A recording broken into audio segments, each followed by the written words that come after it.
অভাবীদের অভাবকে দূর করে দাও, পেরেশানিওয়ালাদের পেরেশানিকে দূর করে দাও, মুসিবত জাদাদেরকে মুসিবত থেকে উদ্ধার করে দাও।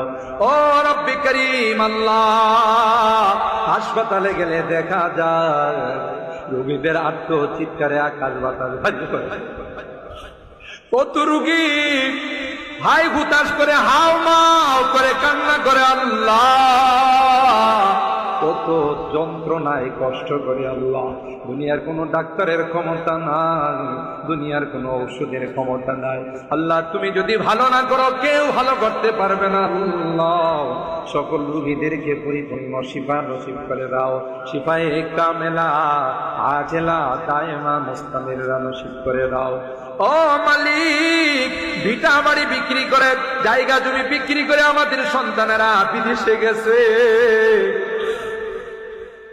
এক একজনের চেহারার দিকে তাকানো যায় না, প্রচন্ড রৌদ্রে পড়ে কত কষ্ট করে কিছু টাকা কামায়, কত মালিকের ধমকায় লাথি খায়, কত কষ্ট করে আল্লাহ। এখনো অনেকে বিদেশের বাড়িতে বড় বিপদের মধ্যে আছে আল্লাহ। মেহেরবানি করে সকল বিপদ থেকে সকলকে উদ্ধার করে দাও আল্লাহ।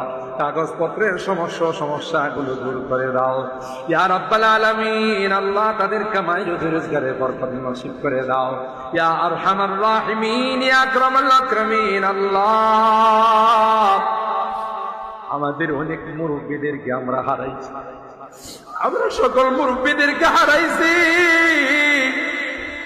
ওখরে বাঙ্গালকে আর কোনদিন দেখব না, রাইসুল মুফাসসিরিনকে আর কোনদিন দেখব না, মুফতি আজম মুফতি নুরুল্লাহ রহমাতুল্লাহ আলাইহি আর কোনদিন দেখব না, আল্লামা সিরাজিকে আর কোনদিন দেখব না, আল্লামা রহমাতুল্লাহকে আর কোনদিন দেখব না আল্লাহ। আমাদের মালিয়াকার বড় হুজুরকে আর কোনদিন দেখবো না, কলামরির হুজুরকে আর কোনদিন দেখবো না আল্লাহ।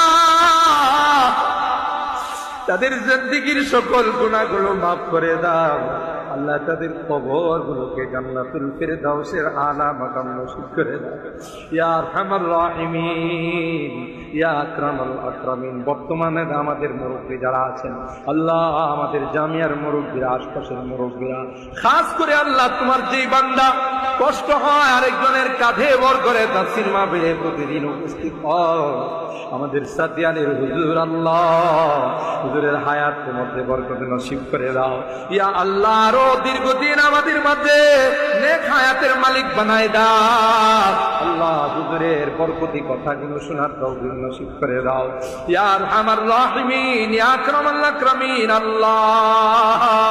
আমরা যারা হাত উঠাইছি কার মা নাই কার বাবা নাই ইয়া রাব্বাল আলামিন আল্লাহ। এই তাফসীর মাঠে আসলে বারবার মা বাবার কথা মনে পড়ে ইয়া আল্লাহ। কতদিন হয়ে গেল মা বাবাকে দাফন করে চলে আসলাম, মা বাবার মায়াবী চেহারাগুলো আর দেখি না। কবরের পাশে যাইয়া মা মা মা বলে চিৎকার করি, বাবা নাই রে আল্লাহ। কাঁধে কোলে নিয়ে আদর করে বড় করে অন্ধকার কবরের বাসিন্দা হয়ে গেছে আল্লাহ। আজকের তাফসীর মাহফিলে আমরা আমাদের মুরব্বীদের পক্ষ থেকে ক্ষমা চাই, মাপ চাই রে আল্লাহ। আমাদের মা বাবাকে মাফ করে দিও আল্লাহ, আমাদের মা বাবাকে ক্ষমা করে দিও আল্লাহ। এই তাফসীরুল কোরআন মাহফিলের যারা মুরব্বীরা ছিলেন শহীদপুর, সাতিয়া, খানাপাড়া, বাকাই সহ আল্লাহ ঘাটুরার যত মুরব্বীরা ছিলেন আল্লাহ, আজকে তোমার কাছে মেহমান হয়ে গেছেন আল্লাহ। তাদের জিন্দেগীর গুনাহগুলো মাফ করে দিও, তাদের কবরগুলো জান্নাতের বাগান বানাই দিও আল্লাহ ইয়া আরহামার রাহিমিন আল্লাহ। তো বর্তমানে যারা নেতৃত্ব দিচ্ছেন আল্লাহ, বর্তমানে যারা তাফসীর কমিটিতে আছেন আল্লাহ, যারা তোমার বান্দা বান্দীরা তাফসীরের জন্য সাহায্য করেন আল্লাহ, সকলের নেক হায়াত তুমি বাড়াই দাও আল্লাহ, হায়াতের মধ্যে বরকত নসিব করে দাও ইয়া রাব্বাল আলামিন আল্লাহ। মুনাজাত শেষ করার পূর্বে একটি পরিবার, জানি না কোন দিন মালাকুল মউতের সঙ্গে, কোন দিন আজরাইলের সঙ্গে দেখা হয়ে যাবে, কোন দিন মসজিদের মাইকে আমার নামটা ঘোষণা হয়ে যাবে, মসজিদের পালকিটা আমার ঘরের সামনে দাঁড়িয়ে যাবে। দুনিয়ার মানুষ আমাকে নিয়ে জঙ্গলের দিকে রওনা দিবে, মাটি চাপা দিয়া সবাই চলে আসবে। ও মালিক, ওই মুহূর্তটা আসার পূর্বে নেককার বানাই দিও, দিনদার বানাই দিও আল্লাহ, কলমাওয়ালা বানায়া দুনিয়ার থেকে নিও আল্লাহ। তাদের হাতখানা পছন্দ হয়, সেই হাতের ওসিলায়, কোরআনে পাকের ওসিলায় আমাদের দোয়াগুলোকে কবুল করে নাও। রব্বানা তাকাব্বাল মিন্না ইন্নাকা আনতাস সামিউল আলিম ওয়া তুব আলাইনা ইন্নাকা আনতাত তাওয়াবুর রহিম।